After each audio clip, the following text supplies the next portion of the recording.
말씀과 인사하겠습니다. 주님이 지금도 잘해주십니다. 아멘. 주님이 지금도 잘해주시는 줄 믿습니다. 아멘. 오늘 본문은 예수님께서 무리 중에 있는 사람들에게 하는 말씀, 오늘 13절에서 21절까지가 무리에 있는 사람들에게 하는 말씀이고, 또 22절부터 오늘 마지막에 읽었던 34절까지는 제자들에게 말씀하는 부분으로 나눌 수가 있는데요. 오늘 무리 중에 한 사람이 예수님께 나와서 이렇게 묻습니다. 내 형을 명하여서 유산을 나와 나누게 하여 주시옵소서. 그러니까 이 유산 문제를 가지고 지금 신랑이를 가지고 이제 집안에 큰 싸움이 있었나 봐요. 이 갈등 가운데 있는데 이 유산을 나누게 해달라고 왔습니다. 네, 예수님께서 모든 것을 우리 삶 가운데 다 개입하고 계시고, 지금도 예수님은, 하나님께서는 우리 모든 것을 주목하고 계시고 내가 지금 어떤 문제에 있는지 잘 아시는 분인 줄 믿습니다.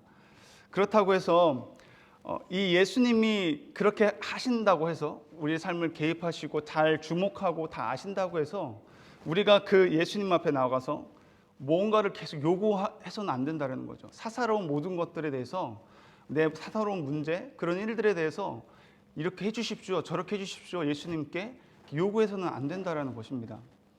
오늘 그런 사사로운 문제, 자신의 일 때문에 나와서 이 재산의 문제를 좀 해결해 달라고, 좀 나누어 달라고 이야기하니까 예수님께서는 그 말을 듣고서 이렇게 반응하시죠. 14절에 이르시되 이 사람아, 누가 나를 너희의 재판장이나 물건 나누는 자로 세웠느냐 하시고, 지금 이런 뉘앙스를 보면은 예수님께서는 분명히 칭찬하는 장면이 아니라 오히려 꾸짖는 장면, 책망하는 장면으로 우리가 볼 수 있습니다.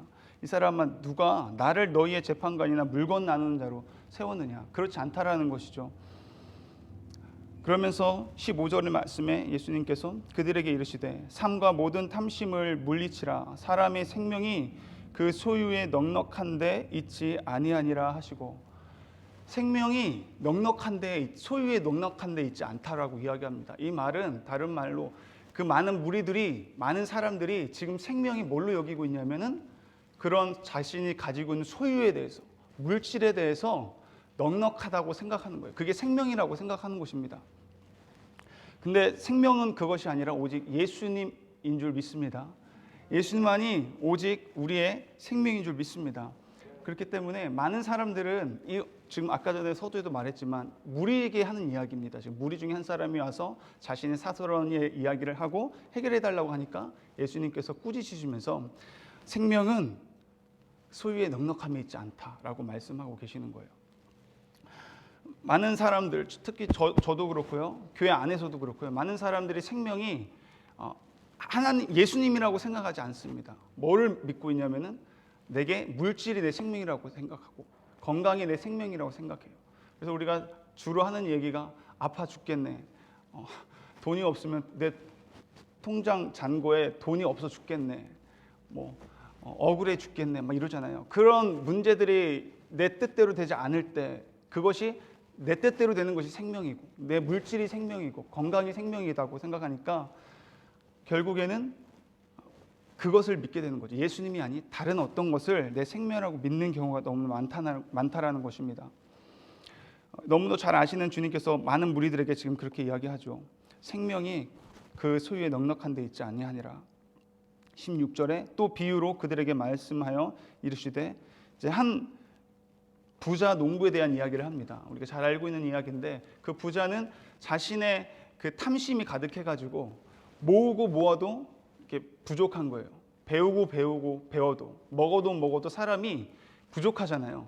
더 많은 것을 먹어보고 싶고 더 많은 것을 누리고 싶은 게 사람이라는 것입니다. 탐심을 가지고 있는데 이 부자도 마찬가지예요.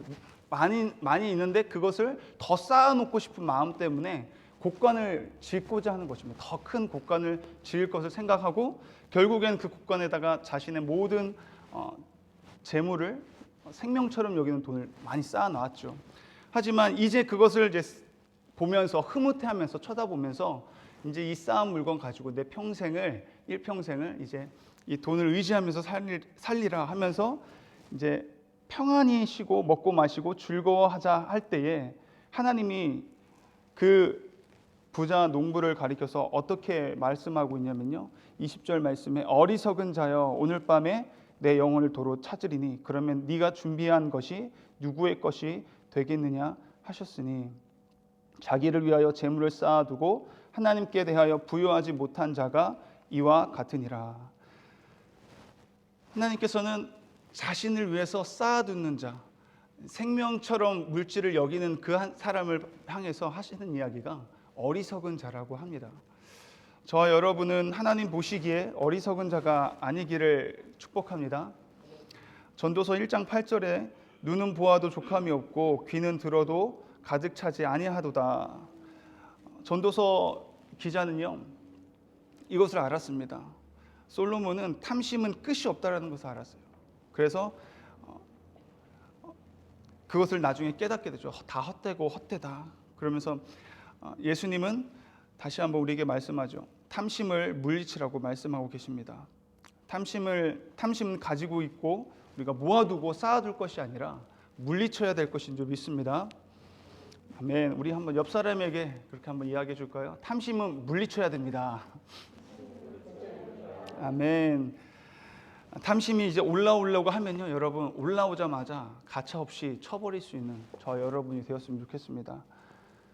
그러면서 이제 무리 중에 그렇게 예수님께서 이야기하셨다면은, 돈은, 생명은 소유의 넉넉함에 있는 것이 아니다. 그 소유의 넉넉함을 의지하고 그것을 바라면서 그렇게 탐심 가운데 살아가는 자는 어리석은 자라고 말씀하시면서 이제 22절에 제자들을 향해서 이렇게 말씀하시죠. 제자들에게 이르시되 그러므로 내가 너희에게 이르노니 너희 목숨을 위하여 무엇을 먹을까 몸을 위하여 무엇을 입을까 염려하지 말아라.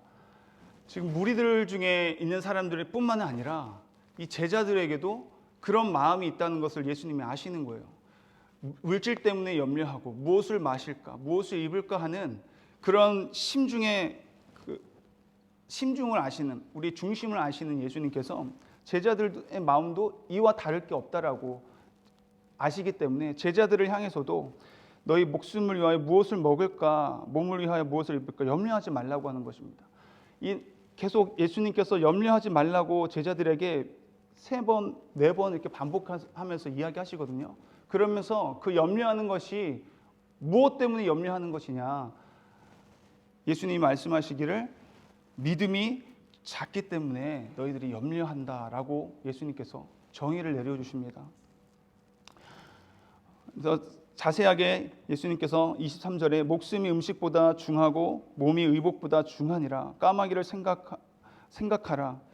심지도 아니하고 거두지도 아니하며 골방도 없고 창고도 없으되 하나님이 기르시나니 너희는 새보다 얼마나 더 귀하냐.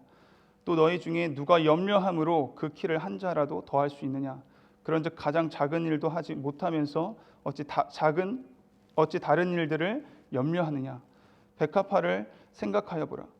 들의 핀 꽃도 솔로몬이 입은 그 화려한 옷보다도 더 화려하다고 말씀하십니다. 그런 들풀들도 오늘 있다가 내일 아궁이에 던져지는 들풀도 하나님이 이렇게 입히시거든 하물며 너희일까 보냐. 우리는 이런 공중에 나는 새들과 들에 핀 꽃과는 비교할 수 없는, 하나님이 보시기에 정말 저와 여러분 가치가 있고 귀중한 자들인 줄 믿습니다. 어떻게 알 수 있습니까? 우리를 하나님의 형상으로 지으셨어요. 영혼이 있는 자들, 영적인 존재라는 거예요. 뿐만 아니라 우리는 예수 그리스도가 우리 때문에, 그 하나님 아들 예수 그리스도가 십자가에서 죽으셨다는 것이죠. 그만큼 우리를 사랑하고 귀하게 여기는데, 이 새들도 하나님께서 책임져 주시고 꽃들도 가장 화려하게 입히시는 그분이 우리는 그렇게 해주지 않겠느냐. 우리가 믿음이 없기 때문에, 하나님을 믿지 않기 때문에 우리가 지금도 염려하고 있다는 것이죠. 저와 여러분은 염려하거나 근심 가운데 살아가지 않았으면 좋겠습니다. 우리가 물질 때문에 그렇잖아요. 저도 그렇죠. 물질 통장 잔고에 돈이 있으면 저도 모르게 기분이 좋고 그냥 콧바람이 나고 그냥 발걸음이 가볍고 모든 문제가 해결된 것 같아요. 때로는 그 통장 잔고에 돈을 보면서 누군가에게 내가 더 섬길 수 있겠지, 그러면서 자신감도 막 생기게 되고요. 누군가 내가 좀 사줄 수 있지, 이런 자신감도 생기게 됩니다. 하지만 오늘 말씀을 보면 결국은 생명이 소유의 넉넉함에 있지 않는데 이 넉넉함이 내 생명이라고 여기고 살고 있는 거예요. 나도 모르게. 저와 여러분이 생명이 예수님이라는 걸 믿는다면 그 예수님 때문에 기뻐해야 될 줄 믿습니다. 예수님 때문에 발걸음이 가벼워지고 콧노래가 나오고 뭘 해도 즐겁고, 내가 가난해도 그 가난 때문에 힘들어하는 것이 아니라 그 가난으로 인해서 더 하나님을 의지하고, 이것도 모든 것이 하나님이 내게 주신 환경이라는 것을 믿는다면 그 상황 가운데서도 기뻐할 수 있는 거죠. 사도 바울이 그런 고백을 했잖아요. 빌립보서 4장 13절에 보면 내게 능력 주신 자 내가 모든 것을 할 수 있다라고 말씀하시는데, 제가 이 말씀 준비하면서 예전에 봤던 글인데 너무 은혜가 되는 말이 있는데, 너무나 오늘 말씀이랑 연관이 돼서 제가 그 글을 읽어드리도록 하겠습니다. 우리가 가장 사랑하지만 가장 잘못 알고 있는 말씀이 있다. 빌립보서 3장 13절에 내게 능력 주시는 자 안에서 내가 모든 것을 할 수 있느니라 라는 말씀입니다. 하나님이 능력 주시면 못할 것이 없다는 뜻으로 우리는 많이들 이해하고 있다.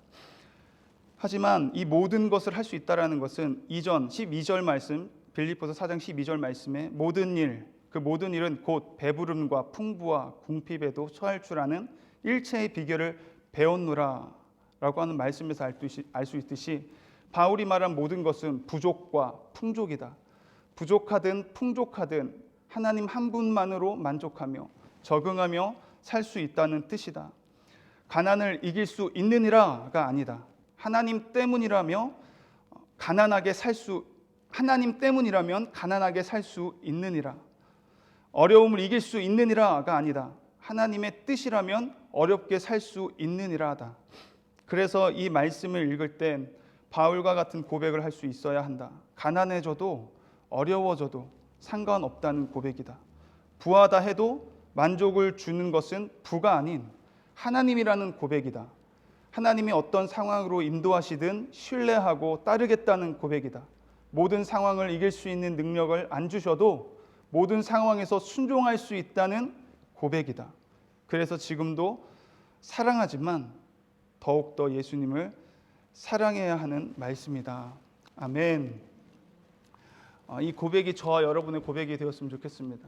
우리가 어렵고 가난 가운데 있을지라도 이 모든 환경과 상황이 하나님이 주신 상황이라면 이 모든 상황을 내가 만족하면서 살겠습니다 라는 그 고백으로 살아갈 수 있는, 그 예수님만 바라보고 예수님만이 나의 기쁨이고 내 만족이고 주님 한 분만으로 충분합니다라고 하는 그 고백으로 저와 여러분이 오늘 하루를 또 그렇게 감사함으로 살아갈 수 있기를 축복합니다. 29절 말씀에 계속해서 너희는 무엇을 먹을까 무엇을 마실까 하여 구하지 말며 근심하지도 말라. 이거 보면은 다른 말씀에서도 나옵니다. 마태복음에서도 6장 말씀에서 나오는데요. 무엇을 먹을까 무엇을 마실까 무엇을 입을까 구하는 것은요, 이방인들이 구하는 것이다. 이방인들도 똑같이 기도합니다. 똑같이 기도하는데 그들은 자기를 위해서 기도하는 거죠. 무엇을 해결해 달라고 자신들이 믿는 신들에게 구합니다. 중언부언하면서 그렇게 구하죠. 구한다는 것은 다른 말로 기도한다라는 것입니다. 근데 예수님께서는 그것을 위해서 기도하지 말라고 하십니다. 마치 오늘 처음에 봤던 그 무리 중에 한 사람이 와서 사사로운 문제를 해결하려고 요구했던 것처럼, 하나님은 이미 그 문제를 아시는데 우리가 와서 하나님 앞에 이거 해주세요, 저거 해주세요, 하나님께 요구한다면 그거는 하나님께서 기뻐하지 않는다는 거죠. 그런 것을 구하거나 기도하지 말라고 합니다. 이 모든 것은 세상 백성들이 구하는 것이라 너희 아버지께서는 이런 것이 너희에게 있어야 할 것을 아시느니라. 다만 너희들이 구해야 될 것이 있는데, 너희들이 기도해야 될 것이 있는데 그것이 무엇이냐면 그의 나라를 구하라고 말씀하고 있습니다. 먼저 그의 나라와 의를 구하라. 그리하면 이것들을 너희에게 더하시리라. 물질을 더해 주실 거고 건강케 해 주실 거고 너가 하고 싶어하는 그 모든 뜻을 이루어 주실 것이다. 근데 많은 사람들이 또 이 말씀을 보면서 오해하는 것이 있는데, 그러면 내가 그의 나라와 그의 의를 구하면 내게 이 모든 것을 해주시니까 내가 이거 해서 그것을 바라보고 하나님이 말씀하시는 거 아니라는 것 여러분도 아시죠? 하나님께서 더 해주실 거니까, 이렇게 하면 더 해주시니까 내가 이렇게 해야지, 내가 천국 가기 위해서 예수님 믿어야지, 그게 아니라는 것입니다. 32절 말씀에 적은 무리여 무서워하지 말라. 너희 아버지께서 그 나라를 너희에게 주시기를 기뻐하시니라. 그의 나라를 구하고 기도하면요, 그런 사람들이 많은 사람들이 아니라고 해요. 적은 무리입니다. 작은 무리요. 무서워하지 말라. 너희들이 그의 나라와 의를 구하면 그것으로 인해서 하나님께서는 너희에게 그 나라를 주시기를 기뻐하신다. 하나님께서는 주고 싶다는 이야기입니다. 먼저 그의 나라를 의를 구하면은 그의 의와 나라를 구하는 자들이 별로 없다라는 거예요. 자신의 것을 구하는 자들이 너무 많다는 것입니다. 그렇기 때문에 예수님은 작은 무리라고 표현했죠. 작은 무리에 작은 무리여 무서워하지 말라. 너희 아버지께서는 그 나라를 너희에게 주시기를 기뻐하시니라.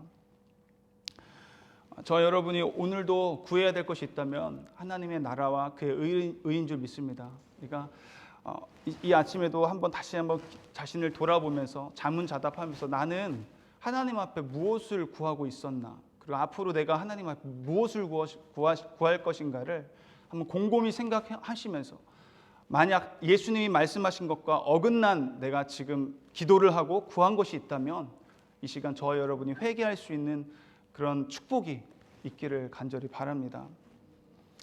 기도하시겠습니다. 하나님 감사합니다. 오늘도 말씀을 통해서 우리에게 요구하시고 하나님이 원하시는 것이 무엇인지를 말씀하여 주심을 감사합니다. 하나님, 우리의 생명이 우리의 소유의 넉넉함으로 있는 것이 아니라 오직 예수님 한 분께만 있는 것을 믿을 수 있도록 하나님 우리 가운데 역사하여 주시옵소서. 우리의 물질이 없다 할지라도, 우리의 상황이 아무리 열악하고 힘들고 어려운 상황과 문제 가운데 있다 할지라도 그 상황 가운데서도 감사하고 기뻐하면서 주님 한 분만으로 충분합니다, 주님 한 분만으로 만족합니다 라고 하는 그 신실한 고백으로 살아갈 수 있는 이 하루를 살아갈 수 있도록 우리를 붙들어 주시옵소서. 우리의 힘으로 할 수 없음을 고백합니다. 그래서 오늘도 주님 앞에 나와 엎드려서 성령 하나님 나를 붙들어 달라고 기도합니다. 오늘 우리가 기도하며 나아갈 때에 하나님 회개의 영을 부어주시고 또 다시금 주님 앞에 결단하면서 그렇게 나아갈 수 있는 귀한 시간 될 수 있도록 주님께서 역사하여 주시옵소서. 예수님의 이름으로 감사드리며 기도드렸습니다. 아멘.